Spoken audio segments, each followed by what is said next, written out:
Once vaccines became available, many of us thought that COVID's end was near. Yet, with the emergence of variants, we are still battling the pandemic.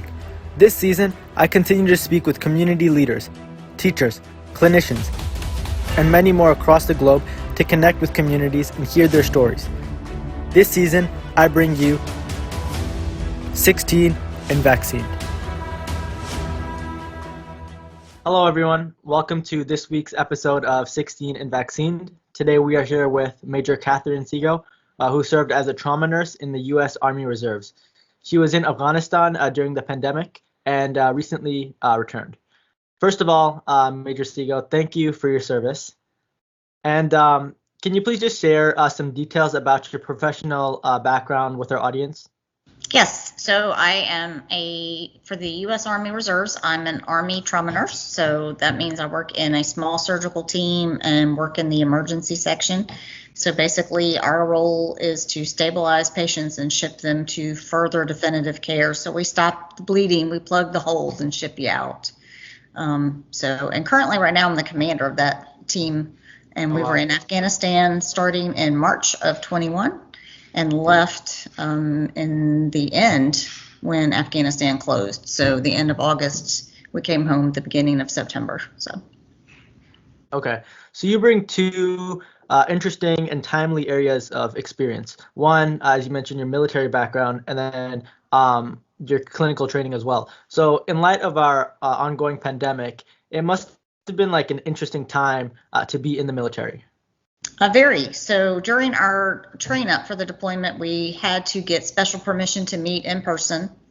So we were only supposed to be doing virtual battle assemblies and stuff like that. So we had to get permission from our higher command in order to get together to train and to go to our different training events that we have, like the range. And we go to Miami to the hospital down there to train as a team. So we had to get permission for that. We had to wear our masks, obviously, and it made training difficult. So the pandemic added a new layer. Not only did we have to be away from our families to get ready to train, we had to get permission and do a bunch of paperwork. Okay. Yeah, so can you just tell us a little bit about your recent tour in Afghanistan? I can. So the beginning of it, from March till about mid to late July, we really weren't seeing a whole lot of patients because of the pandemic. So the military had clamped down on the soldiers being able to go out on mission with the Afghan forces. So basically we were all on the bases, not really doing much. So basically our role at that point was to give vaccines to different contractors, any Afghan contractors. We also gave vaccines to different Afghan populations that would come on the bases to do certain things, like they would bring us different foods or different items, and we would vaccinate them while they were on our bases. The last half of August was focused on trying to evacuate as many people as possible from HKIA. So my team is a 20-man team, and basically we were split in two different locations. So at one part, one team was in Dwyer, which is in South Helmand province, and my team was in Herat, which is on the western, almost right at the Iranian border. So we actually closed down that base. So we left Herat the end of June as it closed. So we were the last flight out of Herat before it was taken over by the Afghan forces. The Afghan Air Force took over our base when we left, and then we all combined in HKIA. Then at the end, towards right around August 20th or so, half of the team left, and my half of the team stayed in HKIA. The team that left went to Kuwait to wait for us to join them so that we could downsize some of our forces. We were there at the end.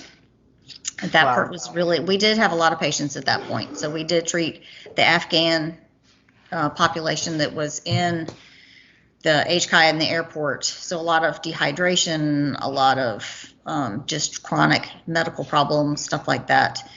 We treated those, and then at the end we had a lot of battle casualties due to the explosions and different things with the Taliban. So can you discuss COVID in light of the protocols while you were on the base interfacing with other military personnel?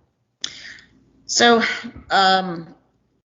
it's in different phases. So the first part of it, up until Okay. about mid-August, everybody wore masks. If you were not vaccinated, everybody had to wear masks. If you were vaccinated, you could take your mask off out in public. And then as the Delta variant came around, we went back to wearing our masks in facilities, regardless of your vaccination status. And we focused a lot on vaccination with the different countries' forces that didn't have access to the vaccine. So we did a lot with Johnson & Johnson vaccines. We had a few of the Moderna, not too much of those.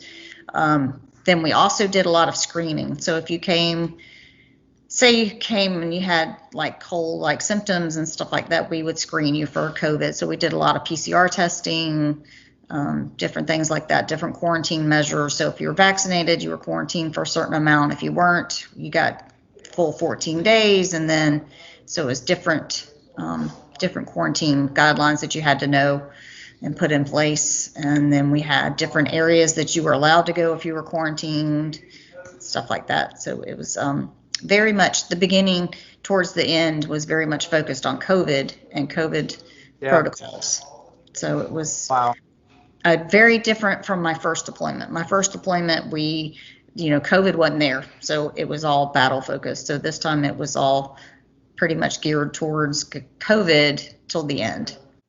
So can you speak a little bit like to the broader impact of the U.S. presence that had on the local Afghan families in terms of pandemic support? Well, initially we really didn't interface with the local population just because they weren't allowed on the FOB. So if you were working for the FOB, for the base, for the different countries, like we had a lot of NATO forces. So if you were working for those NATO forces, we interacted with you. And because of COVID, most of the time they weren't allowed to leave to go home. If they did go home, they had to quarantine for 2 weeks, and then they were allowed back on the base. So it was very limited, the local population contact until the end, till they were on HKIA trying to evacuate. And then we had a lot of interaction with them, but really wasn't focused on COVID. It was more, they weren't drinking water because they didn't want to lose their place in line. They weren't eating. So we had a lot of dehydration, a lot of those interactions where we were actually giving them IV fluids, trying to get them to where we could get them to their flights and making sure that they were safe enough to fly unaccompanied and stuff like that. So the biggest interaction we had was with the contractors and the people that were taking over the airfield in Herat. We did a lot of vaccines with those.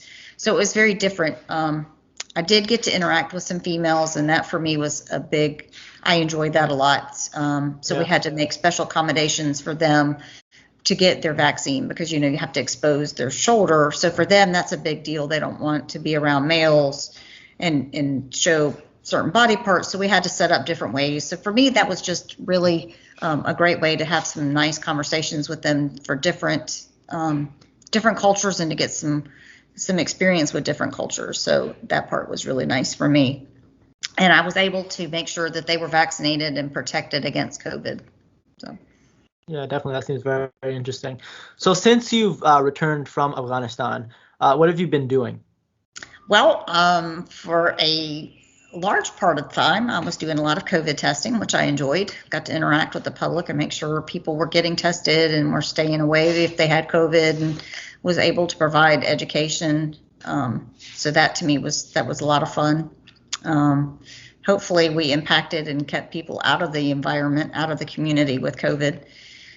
And then just a lot of adjustments. It was a different kind of deployment with the fall of Kabul and the fall of the country. The unit that I was with, we had a lot of adjusting to do. It was very difficult for us after 20 years of being in that country to know that we left and everything just kind of fell apart. And so we had some emotional things to get through because a lot of us felt like, we had been there 2 or 3 times, and then now all of a sudden the country's fallen and it's back in the same condition it was. So a lot of us had to work through a lot of those feelings. Currently, right now, I'm working as a nurse practitioner at Northeast Georgia, so I'm enjoying my time with that, and I enjoyed my time with the COVID testing. Okay. And if you don't mind me asking, how many times have you been to Afghanistan? I've been twice. So my first rotation, I supported the Special Forces, and then this time I supported 10th Mountain. Okay. So were there like any differences, like in like the 2 times that you went? Yes. Besides, So obviously, COVID yeah. being one of them. So the first time I went there, obviously there was no COVID, so it was battle related. So we went out because we supported Special Forces. We went out with them on their missions just to make sure that they were within an hour of medical care. So that was a big focus in Afghanistan, was making sure that soldiers were within an hour time frame of medical care. So we did a lot of those. And I did see a fair number of patients while I was there, mainly Afghan forces. So we got to interact with the Afghan forces. That experience, I also did get to meet with some female Afghan police officers, and that was interesting because that was new for that country to have females working in that capacity. So we did get to go and have a meal with them and interact and discuss how things were different now for them back then and before the invasion, before we came into the country. So that was a very eye-opening experience. We tend to, because we live in the States, we think everybody has the same opportunities, but they don't. Very much different. They did not have access to education and jobs. A lot of them weren't able to leave their house without a male escort. So it was very different times for them because they were able to work and they were able to go out into the community by themselves without an escort. So that was my first deployment. And then my second one was when Kabul fell. So yeah, it definitely seems very interesting. Major Sego, thank you so much for joining us. I know you're very busy, so thank you for taking the time out and coming for the interview. Oh, you're welcome. You're welcome. Thank you. Bye.